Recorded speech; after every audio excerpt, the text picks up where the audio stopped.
E fala aí pessoal, meu nome é José, eu sou professor online de Segurança Cibernética e Ciências Exatas. Estamos concretamente na aula 3 no estudo de funções reais de variáveis reais. Então, hoje nós iremos estudar com mais detalhes o inverso da função e função inversa. Bom, numa primeira fase nós temos que perceber qual é a diferença. Temos que entender que existe uma diferença entre o inverso da função e função inversa. Isso você vai aprender aqui. Então, inicialmente nós iremos entender o que de facto é um inverso da função. Bom, temos aqui, quando temos uma função f, tal que para qualquer x de domínio verificamos que f de x é diferente de zero, podemos dizer que existe o inverso da função de f e representa-se por 1 sobre f. Podemos ver um exemplo na figura seguinte. Agora, inverso da função. Qual é a condição necessária para que exista o inverso da função? A condição necessária é que para todos os elementos do domínio, tal que se nós formos a substituir na expressão analítica dessa função, nós temos que obter uma imagem diferente de zero, ou seja, uma imagem não nula. Então, vamos lá. Como é que podemos compreender isso de facto? Aqui temos uma função g, uma função quadrada.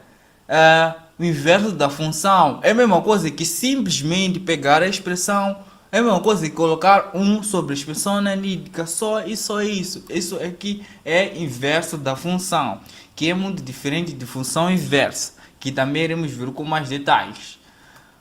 Bom, agora vamos lá compreender o que é a função inversa. Bom, se f for uma função injetiva, a função inversa de f a função inversa dessa função f, que também é representada por f de x elevado a menos ou simplesmente menos 1, é uma nova função que representa-se por em que os objetos são imagens dadas por f. Nota bem, a condição necessária é suficiente para que uma função seja invertível, ou seja, admite inversa, é ela ser injetiva. Eu quero explicar isso com mais detalhes. Bom, nós temos que aqui temos a função inversa. Bom, a condição necessária para que uma certa função admita inversa é que ela seja injetiva. Isso quer dizer, se por exemplo termos uma função quadrática, uma função de segundo grau, temos aqui uma parábola, essa função não é injetiva. Por que não é injetiva? Porque se nós formos traçar retas paralelas em relação ao eixo x, temos que essas retas vão tocar temos que uma reta vai tocar em dois pontos, logo a função não é injetiva, certo? A função não é injetiva. Então, isso quer dizer que função do segundo grau não vai admitir função inversa, certo? Não vai admitir função inversa. Por que não vai admitir função inversa? Porque a função do segundo grau não é injetiva. Ou seja, só uma função vai admitir inversa se essa função for injetiva. Essa é a condição mínima necessária para que uma certa função admita uma inversa. Agora, nada mais que um exemplo para compreendermos como é que nós podemos obter o inverso de uma função. Como é que nós podemos obter função inversa de uma função? Bom, seja f, vamos fazer um exemplo que nos possa fazer concluir.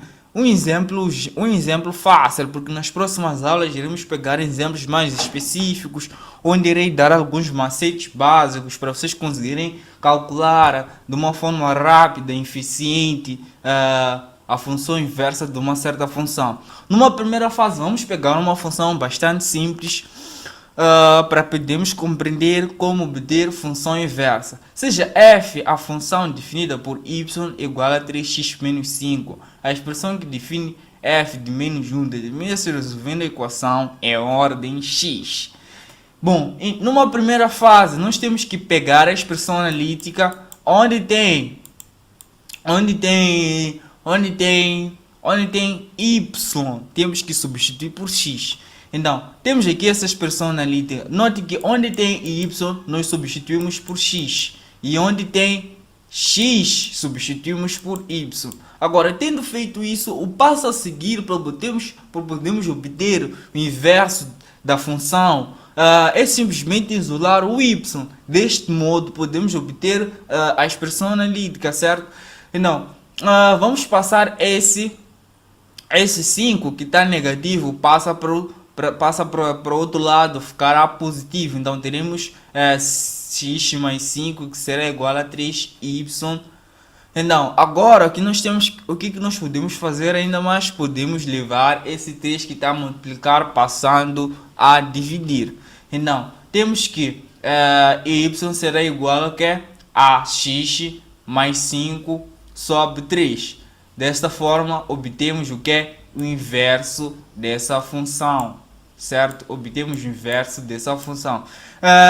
Bom, de uma forma, podemos encontrar a ser representada do seguinte modo. Podemos encontrar f de menos x igual a x mais 5.